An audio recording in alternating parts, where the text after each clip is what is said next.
Alhamdulillahi Rabbil Alamin. Wassalatu wassalamu ala ashrafil anbiya'i wal mursalin Sayyidina Muhammadin wa ala alihi wa sahbihi ajma'in, amma ba'd. Alhamdulillah, malam ini kita telah masuk malam yang paling mulia, yaitu malam bulan Ramadan, di mana dalam suatu hadis yang sahih, dalam riwayat mengatakan hasan, bahwa sesungguhnya dari keistimewaan yang Allah berikan untuk Nabi Muhammad dan tidak diberikan kepada Nabi manapun di bulan Ramadan 5 hal. Yang pertama, amma wahidah, apabila datang malam pertama dari bulan Ramadan, nadharallahu ilaihim, maka Allah akan memandang dengan pandangan rahmatnya kepada umat. Fa idza nadhara ilaihi lam yu'adzibhu abada. Dan barang siapa yang malam ini dipandang oleh Allah dengan pandangan rahmatnya, niscaya tak akan diazab, tak akan disiksa selama-lamanya. Semoga Allah memandang kita dengan pandangan rahmatnya. Amin ya rabbal alamin. Dan daripada yang disunahkan di malam pertama dari bulan Ramadan adalah ihya'ul lail, menghidupkan malam ini dengan ibadah. Ulama membagi ibadah di tengah malam ini menjadi 3 macam. Yang pertama, wahwal akmal, an yuhyil lail kullah bil ibadah. Mulai maghrib tadi sampai subuh ibadah. Ibadah, ngaji Quran, zikir, wirid, semuanya. Ini yang paling mulia. Adapun martabat yang kedua adalah an yuhyi mu'dhamul lail bil ibadah. Kalau malam ini ada 10 jam, maka kita buat ibadah 5 jam ke atas. 5 jam kita buat ibadah, ngaji Quran, zikir, wirid, sholawat, apapun. Kemudian yang ketiga, wahwa aqallu rutbah, an yusalli al-isya'a fi jama'ah wa yusalli subha fi jama'ah. Minimal sholat isya kita berjamaah dan sholat subuh kita berjamaah, ini paling minim menghidupkan malam dengan ibadah. Maka itu yang penting kita jangan hidupkan dengan maksiat, dengan ghibah, dengan namimah, dengan memandang yang haram, dengan berkata yang haram atau apapun, agar kita dipandang oleh Allah dengan rahmatnya. Amin ya rabbal alamin. Kemudian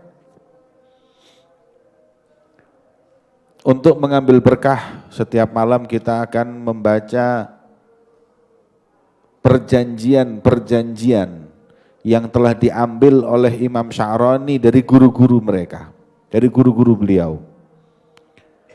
Yang itu adalah wasiat untuk kita semua, agar kita ikuti. Kalau kita ingin sampai kepada Allah, maka kita harus berpegang teguh dengan apa yang telah dilakukan oleh para salaf pendahulu kita. Mereka bisa sampai, maka kita pun juga bisa sampai. Mereka sampai, kita juga akan sampai selama kita jalan di jalan mereka. Ya, sebagaimana ulama mengatakan, ya, orang kalau jalan di jalan para pendahulu, maka dia akan sampai sebagaimana mereka sampai, as-sagi bagi. Karena yang mengangkat mereka, zatnya sampai detik ini masih ada dan masih dermawan. Tidak berkurang sama sekali kedermawanannya. Hanya orang-orang yang rendah pemahamannya, orang-orang yang rendah himmahnya, yang menganggap bahwa itu dulu zaman salaf, kalau sekarang nggak bisa. Hah? Emang zaman salaf Allahnya sama zaman sekarang ini beda? Sama.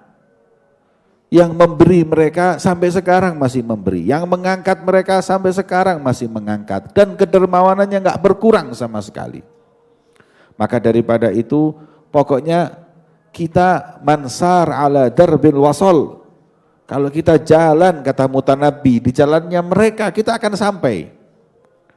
Maka itu kita mesti tahu apa yang mereka lakukan agar kita sampai sebagaimana mereka sampai.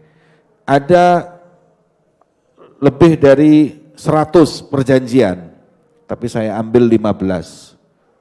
Saya ambil 15 perjanjian setiap malam. Kita supaya tahu apa janji-janji para salaf, para pendahulu kita, para aulia, para sufi dengan guru-guru mereka yang membuat mereka mendapat kedudukan yang tinggi di sisi Allah. Di antaranya tadi yang sudah kita baca, beliau diambil janji untuk tidak mengagungkan dunia. Tidak mengagungkan dunia. Beliau mengatakan,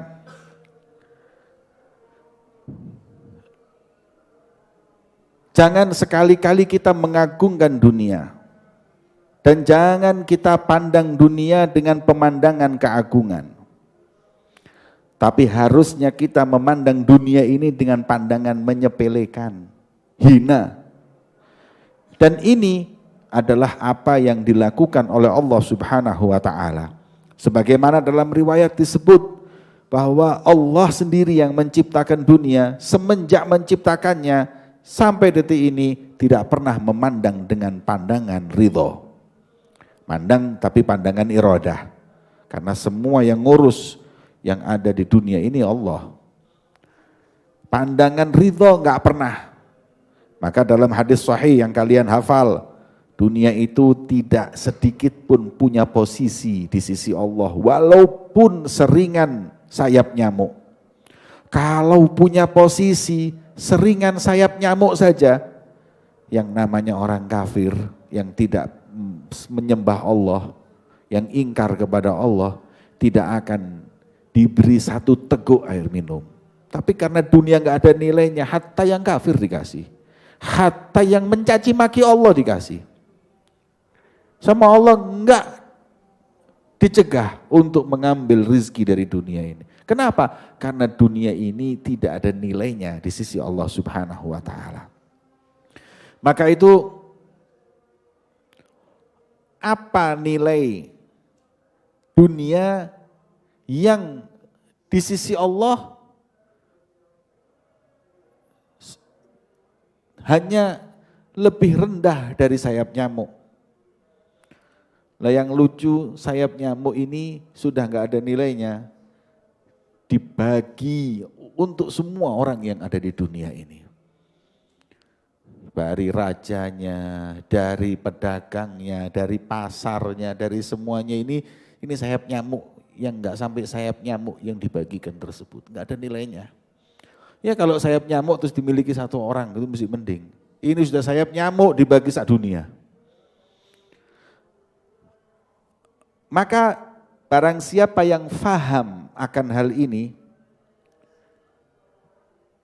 tidak akan memuji ahlullah kalau mereka zuhud di dunia. Kalau kalian lihat orang zuhud di dunia, ada orang gak senang sama dunia, gak usah heran. Kenapa? Loh yang senang sama sayap nyamuk itu siapa? Tidak mengherankan. Justru yang mengherankan kalau ada orang tergila-gila sayap nyamuk, ini gak waras. Kalau kalian lihat ada orang cinta dunia, ini mesti normal apa enggak orang ini? Kalau ada orang yang gak cinta dunia, nah ini baru, ini normal. Dan kalau ada orang yang gak senang dengan dunia, ya biasa aja. Ngapain mau senang sama dunia yang gak ada nilainya, walaupun sekecil sayap nyamuk. Ya. Kemudian,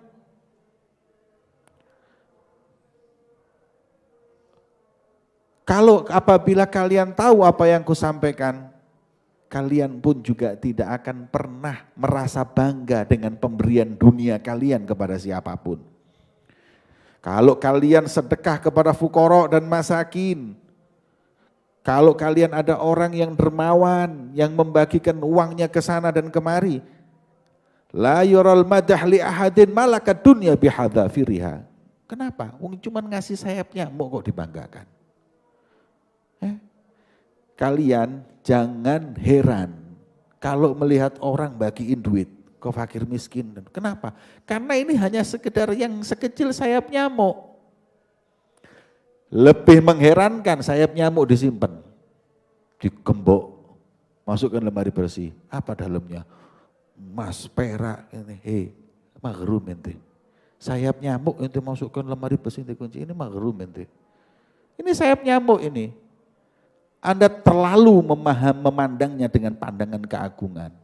Makanya itu nanti ada uhud diantaranya, perjanjian diantaranya, para sufi itu belajar untuk melihat dengan pandangan hati dan mata, sampah dengan emas itu sama. Sampah dengan emas itu sama. Kalau sudah seperti itu, baru ini orang-orang yang betul-betul tidak mengagungkan dunia. Kemudian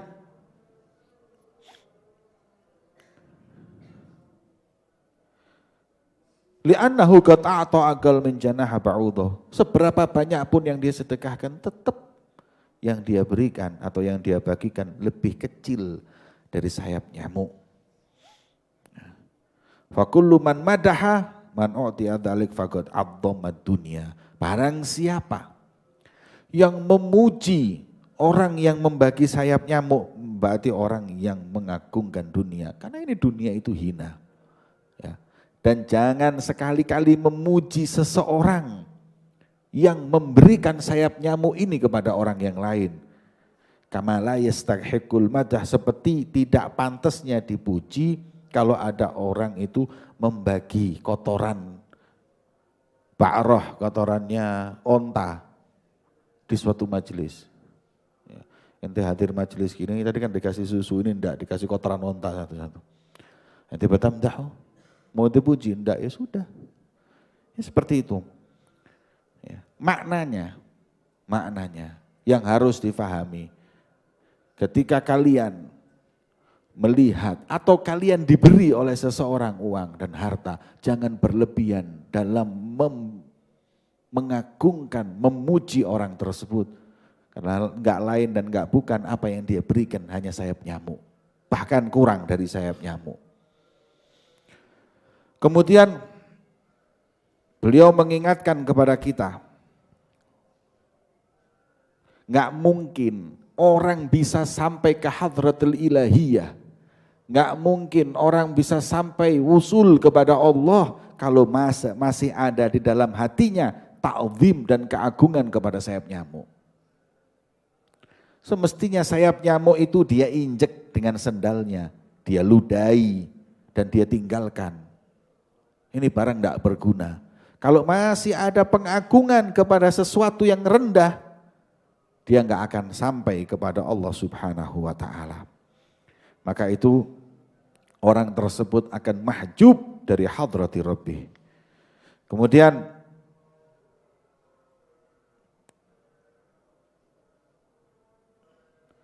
wa'lam, ketahuilah, aslal igamah ma'al khasis innama huwa li'adam ru'yatin nafis. Ya. Kita mengagungkan sesuatu yang hina itu karena kita belum lihat yang mulia. Orang yang masih mengagungkan dunia itu orang yang belum kenal Allah. Yang belum kenal keagungan Allah. Kalau sudah kenal dengan keagungan Allah, pasti dia akan menghinakan selainnya. Merendahkan dari apa yang direndahkan oleh Allah. Tapi karena enggak kenal Allah, sesuatu yang hina diagungkan. Ya. Ente kalau enggak ada mobil kecuali bajai, ente akan puji-puji bajai itu. Bajai itu istimewa. Karena ente belum kenal Mercy. Ente puji Mercy. Ente puji bajai. Karena yang kau tahu hanya bajai. Tapi ketika tahu Mercy, waduh gak ada apa-apanya. Wahakadha dunia. Kau belum kenal an-nafis tentang keagungannya Allah. Makanya kau puji sesuatu yang hina tersebut. Kemudian aku pernah mimpi hari kiamat, maka itu jangan kau agungkan dunia sekecil dan sedikit apapun. Aku pernah mimpi aku dalam keadaan kiamat.